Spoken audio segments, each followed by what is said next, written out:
Көкжан батыр мен Айдахар. Ертеде бір ханның 3 қызы болыпты.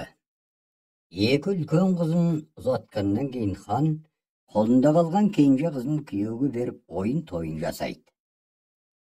Тойға қол астындағы бір кемпір мен шалды да шақыртады. Кемпір үйде қалып, шал жалғыз өзі тойға кетеді. Бұл шал мен кемпірді ұлға зар екен. Құдайдан жылап күні-түні бала сұрайды екен. Шалы кеткен соң кемпір қалың ойға батып жатып ұйықтап кетеді. Ұйықтап жатып ғажайып түс көреді.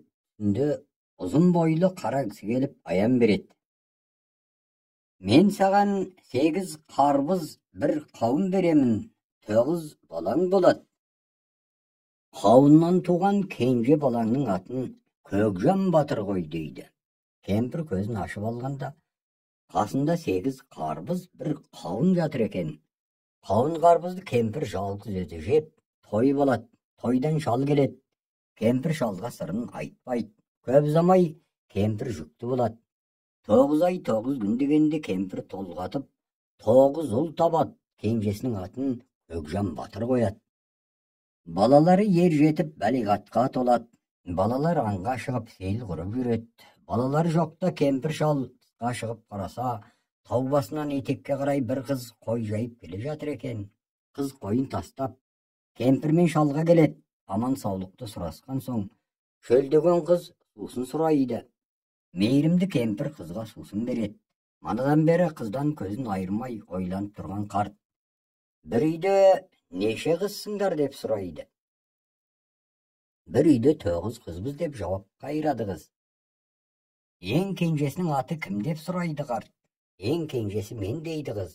Қыз сөйтіп қойына кетеді. Кемпір мен шал қыздың үйіне барып құдалық сөйлеспек болады. Кемпір мен шал өзді-өзі келісіп, шал атқа мініп жол тартады. 4 күн дегенде шал қыздың ауылына келіп, әкесімен сөйлесіп құда түсіп қайтады. Болған әңгімені бастан аяқ кемпіріне айтады. Енді шал балаларын қайын жұртына ертіп апарудың қамына кіріседі. Балалары бір-бір атқа мінеді, бір-бір үй жетегін алады. Бұл сапардан қалғысы келген Көкжан батыр: маған қызын сенсе берер, сенбесе бермес дейді. Жолда бір үлкен тау бар. Соған бара жатқанда да қайтқанда да қонбаңыздар дейді. Көкжан батыр үйде қалады. Басқалары жол жүріп, бағанағы үлкен тауға күн батқанда әзер жетеді. Шалдың үлкен баласы: түн болды, қонайық дейді әкесіне. Шал тұрып: Көкжан батыр қонба деген, қонбаймыз дейді. Күн қатып жол жүріп, құдасының үйіне келеді. Бірнеше күн жатып, келіндерін алып қайтады. Қайтқанда жолдағы тауға тағы да кеш келеді. Балалары болмай әкесін көндіріп, ақыры сол тауға қонады. Таңертең тұрып қараса, астарына мінген аттары мен жүк артқан түйелері жоқ. Мұнартқан тау, жым-жырт дала, жан-жаққа жүгіріп, малдарын іздейді, таба алмайды. Сөйтіп абыр-сабыр болып, шуылдасып жүріп, бір жартасқа келсе, бір Айдахар аузы мен құйрығын тістеп, барлық малға қара болып иіріліп жатыр екен.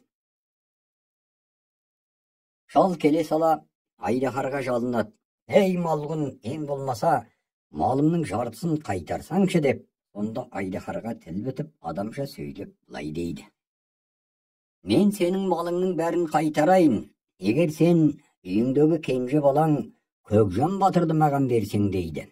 Жарайды, берейін дейді шал.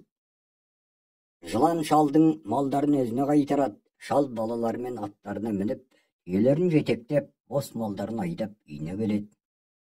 Көкжан батыр ағалары мен әкесінің алдынан шығып, енді сіздерге мен жоқпын деп, тұлпары мен жандарынан жанап өте береді. Сол уақытта әкесі: шырағым, тым болмаса жарыңның қасына бір түнеп кетсейші деп жалынады. Әкесінің сөзін қайталап ағалары да жалынады. Әкесі мен ағаларының сөзін қимаған Көкжан бір түн тоқтап жарының қасына түнейді.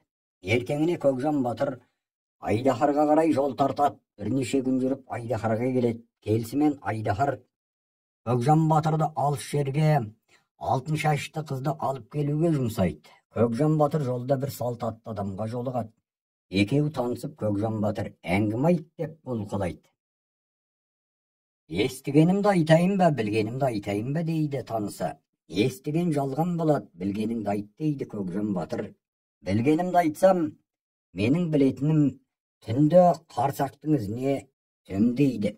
Екеуі әзілдесіп келе жатса, тағы бір салт аттыға кездеседі. Онымен танысып болғанда, жол қысқарсын, әңгіме айт дейді Көкжан Батыр.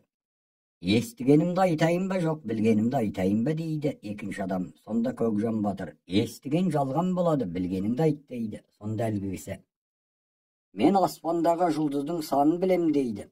Сонда үшеуі достасып келе жатса, оларға тағы бір салт атты кісі тап болады. Онымен де танысып Көкжан Батыр әңгіме айт дейді. Білгенімді айтайын ба, естігенімді айтайын ба дейді ол да. Көкжан Батыр тұрып, естіген жалған болар, білгеніңді айт дейді. Мен жер үстіндегі барлық балықтың санын білем дейді ол. Енді төртеуі достасып жүріп келе жатса, бір бай жұртына жар салып жатыр екен. Кім тігілген алтын қабақты атып түсірсе, кім күресіп балуанымды жықса, соған қызымды беремін деп. Жиналған жұрттың біреуі де байдың алтын қабағын атып түсіре алмайды, балуанын жыға алмайды. Тойға кез болған Көкжан Батыр бәғын сынап, өнер жарысына түседі. Алтын қабығын атып түсіріп, өгіз балуанын алып ұрады. Жұрттан өнер асып, байдың қызын алады. Олжа қызын Көкжан қасына ерген әуелгі жолдасына береді. Қызды алып жол жүріп келе жатса, той болып жатқан тағы бір ауылды көреді. Ол да жамбы тігіп балуан шығарып, қыз ұзатып жатқан той екен. Бұл байда жамбымды атып түсірген, балуанымды жыққан кісіге қызымды қосамын деп жұртқа жар салыпты. Көкжан Батыр тағы да бәғын сынауға тәуекел етіпті. Мұнысын жолдастары да қош көріпті. Жамбысын атып түсіріп, балуан жер қаптырып, қызды алыпты. Екінші қызды екінші досына сыйлапты. Алтау болып жол жүріп келе жатса, қыз ұзатып той жасап жатқан үшінші ауылға кезігеді. Мұнда да қызды қабағын атып балуан жыққан кісі алады екен. Көкжан Батыр тағы да балуанын жығып, алтын қабағын атып түсіріп қызды алады. Үшінші қызды басындағы үшінші жолдасына қосады. Енді жетеу болып жолға шығады. Бірнеше күн жол жүргеннен кейін үш қыз алған үшеуі Көкжан Батырдан бөлініп қалады. Көкжан Батыр жалғыз өзі бір ауылға келсе, үлкен той болып жатыр екен. Естіген құлаққа қыз беделі жер жарат. Ай десе ауызы, күн десе көзі бар. Бір байдың керемет керім, алтын шашты сұлу қыз екен. Байдың шарты алтын қабақты атып түсірген, балуанын күш асып жыққан кісіге қызын атастырмақ екен дейді. Жұрттың бірде-бір байдың бұл шартын орындай алмапты. Тек шеттен келіп қосылған жолаушы Көкжан Батыр ғана байдың шартын түгел орындап, қызын алады да Айдахарға жол тартады. Екеуі жол жүріп келе жатып, айдала тұрған ақ отауды көреді. Ақ отаудың қасында сарқырап аққан үлкен өзен бар екен. Оның ар жағында алқа қотан тігілген шағала әппақ ауыл көрінеді. Сол иесіз ақ отауды паналап, Көкжан Батыр мен қыз аң аулап күн көреді.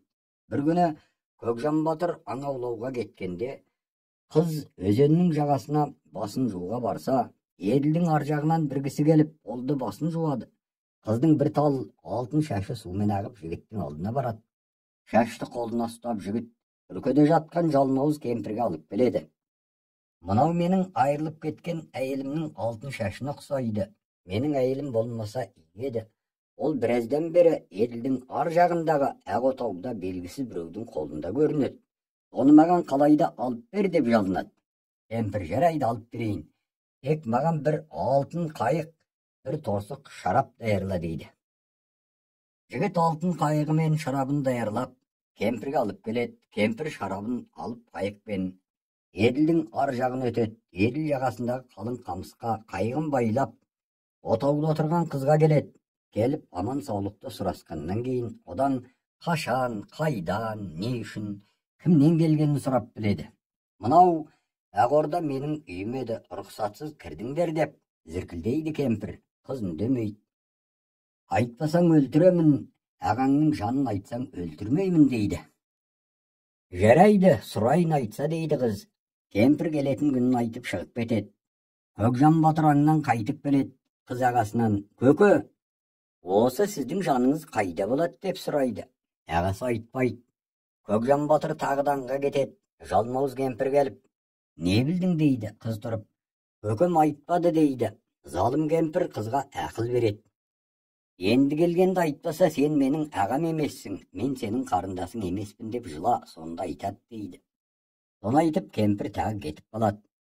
Көкжан батыр аңнан қайтып келген соң қыз сұрап еді, ағасы айтпады. Айтпаған соң қыз жылады. Сонда Көкжан батыр ойланып, айтсам айтайын, жылап болмадың ғой дейді. Менің жаным оң жақ көрпенің астында, бәкінің ұшында, тірі жанға тіс жарып айтушы болма дейді де, ертеңіне тағы аңға кетеді. Кемпір келіп сұрағанда қыз айтады, көкемнің жаны оң жақ көрпенің астында, бәкінің ұшында екен дейді. Оны естіп, қуанған қу кемпір қызды шарап беріп мас қылып, оң жақ көрпенің астындағы бәкін алып, отқа қыздырып суға лақтырып жібереді. Ес түсінен айырылған қызды қайыққа салып, кемпір Еділдің ар жағына өтеді. Барысымен қызды алтын сарайға қамап тастайды. Сол уақытта баяғы бірге кеткен үш кісінің көңілдері қаяу, қабақтары кірбең тартып, бір сезік пайда болады. Сонда жұлдыздың санын білетін кісі, жарық жұлдыз ағып түсті, Көкжан батыр дүниеден өтіпті, енді оның сүйегін іздеп табу керек дейді. Қарсақтың ізіне түсетін кісі Көкжан батырдың ізімен манағы Ақ Орданың үстінен шығады. Келсе, Көкжан батыр өліп жатыр екен. Балықтың санын білетін кісі балықтарын түгелдесе, шортан жоқ екен. Ол дереу шегініп суға түсіп, Еділдің терең жерінен шортанды тауып алады. Үйге әкеліп, шортанның ішін жарса, ішінен бәкі шығады. Оны Көкжан батыр жатқан көрпенің оң жақ астына тығады. Сол уақытта қозғалғандай болады. Көкжан батырдың жан екенін олар сонда біледі. Бәкін алып отқа қыздырып суға малады да, көрпенің астына қайта тығып қойып еді. Көкжан батыр оянып, атты ұйықтап кеткен екенмін ғой деп орнынан ұшып түрегеледі. Қарсақтың ізіне түсетін кісі, жоқ, сен ұйықтаған жоқсың, өліп қалыпсың, біз тірілтіп алдық дейді. Соны айтып олар қайтып кетеді. Енді Көкжан батыр қызды деп Еділдің ар жағын өтеді. Ауыл шетіндегі жерге келсе, бір кемпір отыр екен. Кемпірмен сөйлесіп, көп хабар естиді. Сол ауылда бір хан қызын ұзатайын деп жатыр екен. Көкжан батырдың тұлпары да сонда екен. Кемпірге Көкжан батыр өзінің кім екенін айтпайды. Кеше жүріңіз дейді. Тойға бірге барайық дейді батыр. Барсақ барайық дейді кемпір. Тойға барса, бәйге жарысы болғалы жатыр екен. Бәйгеге қосайын десе, Көкжан батырдың тұлпары маңайына тірі жанды жолатпайды. Мұны көрген Көкжан батыр, тұлпарды маған беріңіздер, мен мініп үйретіп берейін дейді. Оның сөзін ешкім елемейді. Сен түгіл әкең дейгісі үйрете алмай жүр. Саған ондай өнер қайдан келді дейді жұрт. Сұрап болмаған соң ақырында атты береді. Көкжан батыр үстіне мінгенде тұлпар танып оқыранады. Жиналған жұрт онда елең қылмайды. Көкжан батырдың қару жарағы киімінің ішінде буыл екен. Тұлпарына мініп алып, қылышын қолға алып айғайлап, үйреті олай емес, бұлай деп шаба жөнеледі. Бұлай шығып бір сарайға келеді. Сарай жабық екен, кілтін бұрап сындырып ашып қараса, ішінде мас болып жатқан қызды көреді. Көкжан қызды сарайдан алып шығады. Екеуі баяғы алтын қайыққа отырып, тұлпарды жүздіріп, Еділдің бергі жағын өтеді. Енді Көкжан батыр Айдаһарды іздейді. Бірнеше ай жол жүріп, Айдаһардың тұрған жеріне келсе, Айдаһардың қасында торғатты бір қара жігіт жатыр екен. Анадайдан көріп, қара жігітті Көкжан батыр атады. Қара жігіт қозғалмайды. Қанша атса да оғы дарымайды. Ата батырдың оғы таусылады.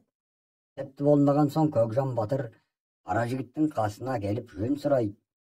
Мына сенің өлтірген Айдаһарың менің досым еді. Сен оны неге өлтірдің дейді Көкжан батыр. Мен неге өлтірмейін? Мен анамның құрсағында жатқанда ол менің әкемді алып кетіпті. Сондықтан мен оны өлтіріп кегімді алдым дейді қара жігіт. Әкең аты кім? Көкжан батыр. Сөйтсе ол Көкжан батыр елден кеткенде іште қалған баласы екен. Әкелі балалы екеуі сол жерде құшақтасып көрісіп табысып та аман есен еліне келіп барша мұратына жетіпті.